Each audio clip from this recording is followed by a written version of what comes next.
The fair other enough. piece of COVID news, and then like it actually is like it it's a piece of news that directly deals with COVID itself. It is, the claim from Russia that they do have a COVID vaccine. So there's, Oh yeah. yeah, I wrote down some Yep. notes about it because I'm not a big medical expert. So like, and I don't remember these things easily, so I had to write them down. So like, what we do know about it is, it is an adenovirus-based vaccine, very much like the flu, like the flu vaccine, which like they inject you with a little bit of the flu. So like, yeah, that's complete. That's a Yeah. completely normal form of I vaccine. think most vaccines are like, Yeah, yeah. and then the vaccine they're calling it Sputnik 5. Sputnik 5. So just a general reference That's to the like, giveaway. it's like Just the Cold War with you vaccine. Americans. Yeah. The coronavirus Cold War. Who create the best vaccine Could in you the imagine world? if we called it like the Apollo, like whatever? Like Yeah. ridiculous. Like Yeah. just so like it's so it was developed by the Gamaleya Research Institute of Epidemiology and Microbiology in Moscow. So what we do know, what in addition what we do know about it, like as far as we know, it had been through phase 1 and phase 2, but they haven't released the results of those tests. And as far as like those tests were just completed in August, so like with that time frame, they haven't done phase 3 tests yet. So phase 1 is to test like just like for safe dosage. Phase 2 is to test immunity and side effects, whereas phase 3 tests effectiveness. So like and according to the article, this is from New Scientist, by the way, a very credible source. Like it's a science magazine, not like a science like journal, but it does cite specific like stuff that's written by scientists. So like the phase 3 trials are supposed to take place in Brazil, Mexico, Saudi Arabia, and the United Arab Emirates. So like, so the problem is with having like, having phase 1 and phase 2 tests, but not giving us the results. In addition to not having the phase 3 tests, it's like, the world doesn't know if it's safe or effective. And Russia is planning on having mass distribution of this vaccine by October. So Yeah, like that's very fast. It's also anti-scientific to withhold data like that. Yeah. yeah, And another definitely, thing I think I read from the article that, yeah, like the article said itself that there was some concern that whether it was effective or not, because Russia didn't have the data from that phase 1, phase 2, phase 3 trial to actually show whether it had actually reduced the risks of catching coronavirus or not. Well, apparently Putin believes in it very deeply because according to another story, his daughter is the subject of a test. So like apparently Putin believes in it. But Okay. another thing that this also can potentially damage is not just health, because if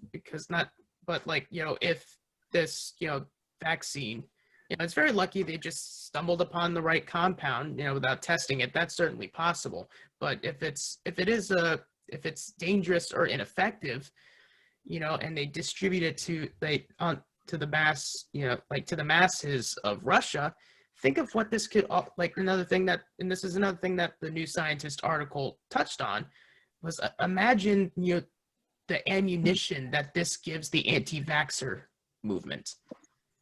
Like that's like because like especially if they see that these vaccines are actively harming people because as a result of them not being thoroughly tested, the anti-vaxxer movement is just going to see vaccines hurt people.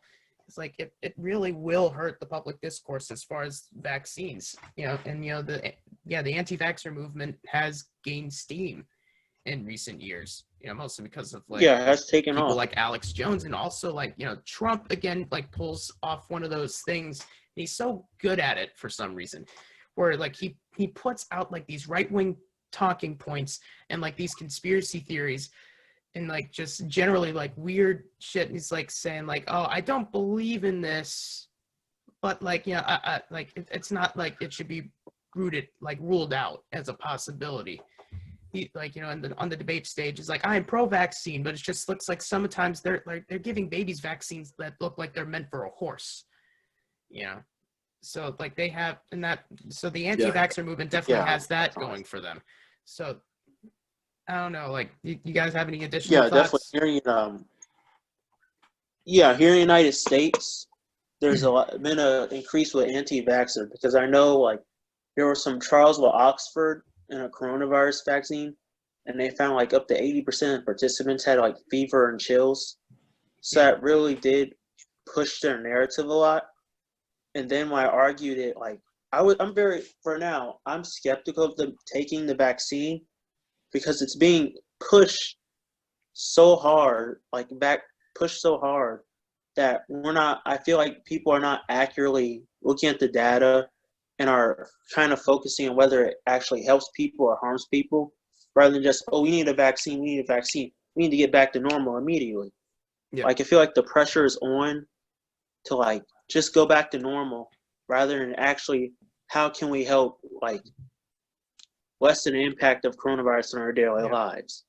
Well, Especially in the United States. Because we have like over 100 globally. There's like 100 vaccines, and already we have like 5 in phase 3. Yes, 5 or 6. Like we have 5 in phase 3.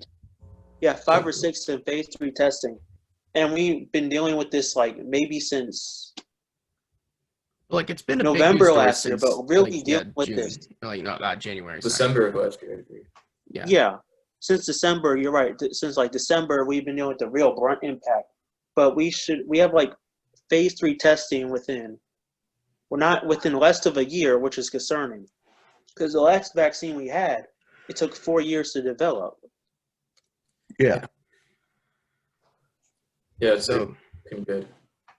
Like, I don't know. Are we good with this subject now? Yeah, we're good. Sure, by the way, I just want to make sure I'm not anti-vax. I'm for vaccines. I'm just for accurate vaccines. Yeah.